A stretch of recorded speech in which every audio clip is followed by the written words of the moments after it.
What is up, everybody? Hello, and welcome back to the Zombie Chris podcast.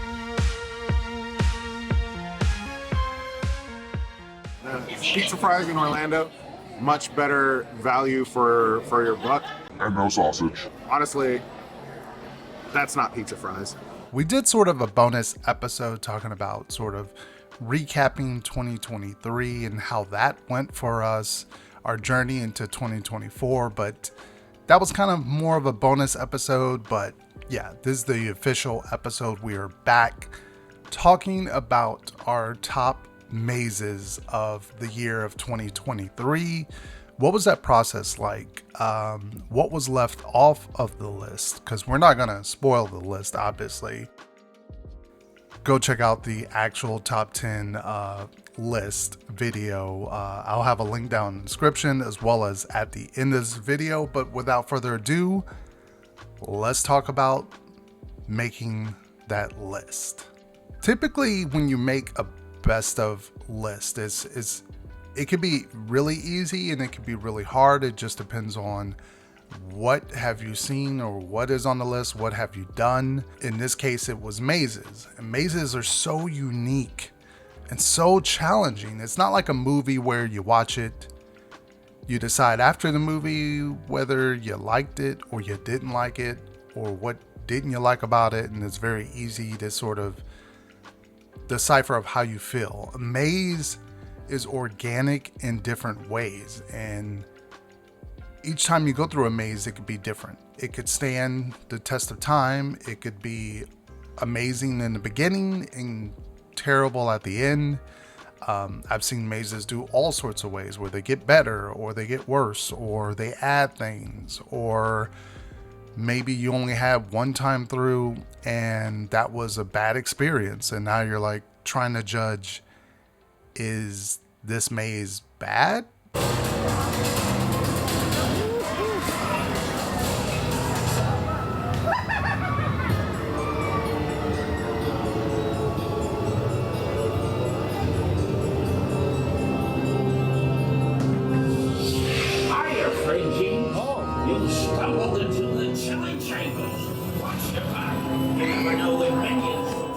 Because I had a bad run through, or is it just generally bad? Over 40 different mazes, and I included Sir Henry Haunted Trail in there because it's still a trail. I mean, it may not be a typical maze, but it's still a part of that. But over 40 different ones we did from East Coast to West Coast, so it made it even more challenging. Oh my God, 40 different mazes. Next year, I want to make it even further. Like if I could do out of 50 mazes, that would be even better. But that's a stretch. We'll see if we can do that. There were some mazes. Obviously, not everything can make the list of best of mazes. And I will spoil what those are because I don't talk about those in the actual video. The top 10 is my top 10. So check out that video again. But there were some when I was listing what was the best of, and I'm thinking in my mind 40 different mazes, what is really making this list? And if you want me to do a massive unranking, I don't know if I would do a video on that, or maybe a post or something of my top from the worst to the very best. At least if you want me to do that, let me know. I'll try to make up something for that. But there were some that just didn't make this list, and obviously the other ones that made the list were a little bit more important and a little better. And one of these is going to shock people. One of these is really going to shock people that it's not on there, and you're going to wonder, well, what the hell he put on the list? Check out the video.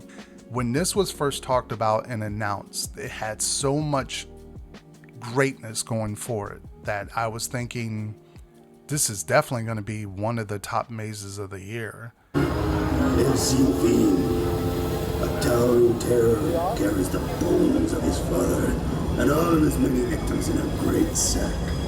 Cursed creatures that not even God nor the devil can control. Augusta. Sí, mis amigos.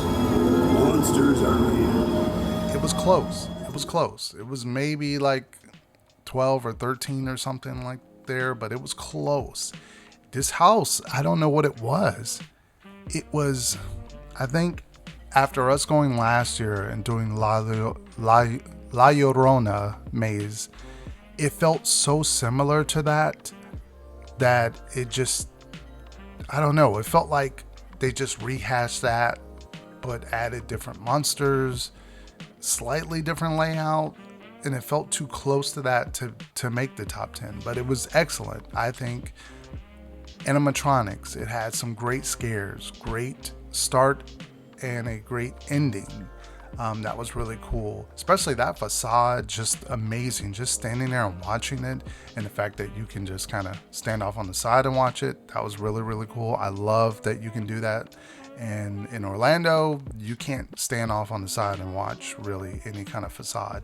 This one was like a living, breathing facade with the character coming out, the owl moving his head. Really great elements. That location is slam dunk for Hollywood. The Persian Courtyard is just excellent.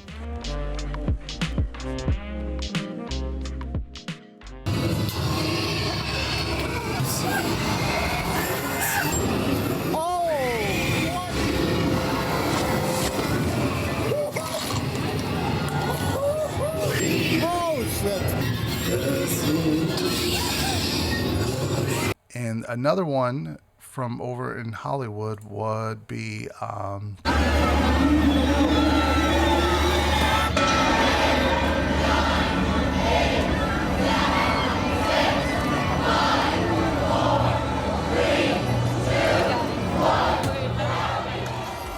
was the only one out of our group that went that enjoyed this maze. I really dug it. I thought this was a solid original house for Hollywood, even though I think this is what, his second or third time appearing.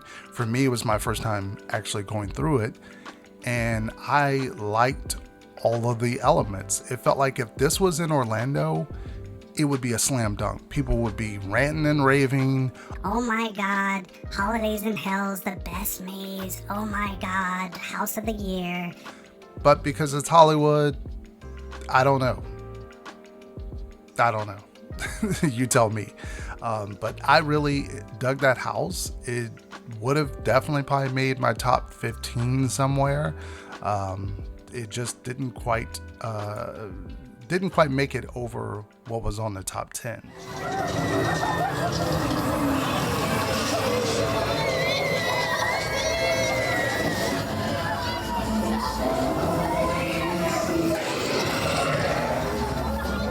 And I think another one, and this is the shocker right here, that's going to shock people.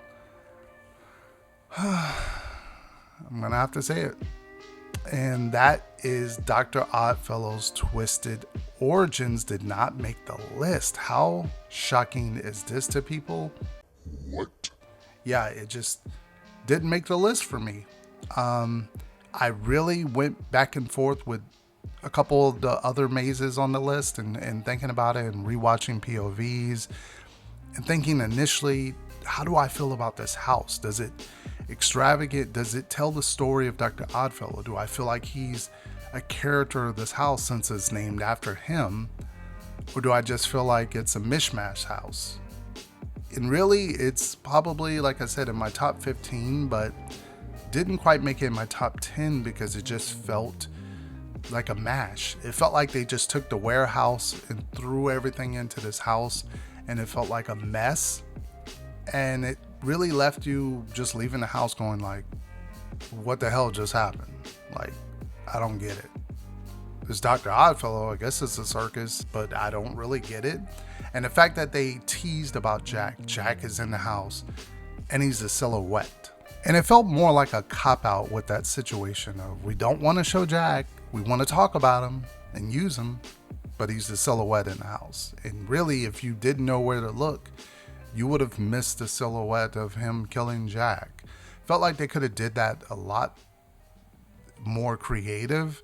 I'm still reserving my thoughts about Dr. Oddfellow, so I'm still struggling on that part of it, and maybe that led to this house not being in my top 10. But I know my top 10 is going to anger some people when I don't have Dr. Oddfellow's house on there. And I did something different with this project of trying to make this video as interesting as I could, the top 10 mazes. I really crafted this video out of nuttiness. I decided that I want to do a voiceover part of it because that just felt kind of like a cheaper way of doing it. But most people don't mind a voiceover as long as you have visuals and you're able to just kind of keep the pace going. I decided to do something interesting midway in the video, and you'll have to watch the video to see how that's done. It's sort of like 2 videos into one. The way I flip it and do something different later on in the video, that was intention of kind of dedicating a little bit more time to the 5 through 1 houses. And it took pretty much, I want to say, over a whole week of doing that, or recording the voiceover, going back, seeing how it sounded, laying down the visuals over that. I re-recorded the voiceover again. I wasn't satisfied with it the first time going through and listening to it over and over. But I also did leave some tidbits in here that did not make it into that, and I did not spoil that video. So I think I succeeded in that. But what are your guys' take on top 10 mazes? The ones that I left off, how do you feel about that? Are you angry? That is for you to leave it down in the comment section. Obviously, if you enjoy this podcast sort of method of me doing these, leave this one a thumbs up and leave it down in the comment section any topics you want me to discuss on a future video. This is now 6 a.m. when I'm recording this. Yeah, so it's wee early for me. Got a long day of work. Yeah. So, good night, good morning, good evening, whenever you're watching this. Stay groovy. Peace out.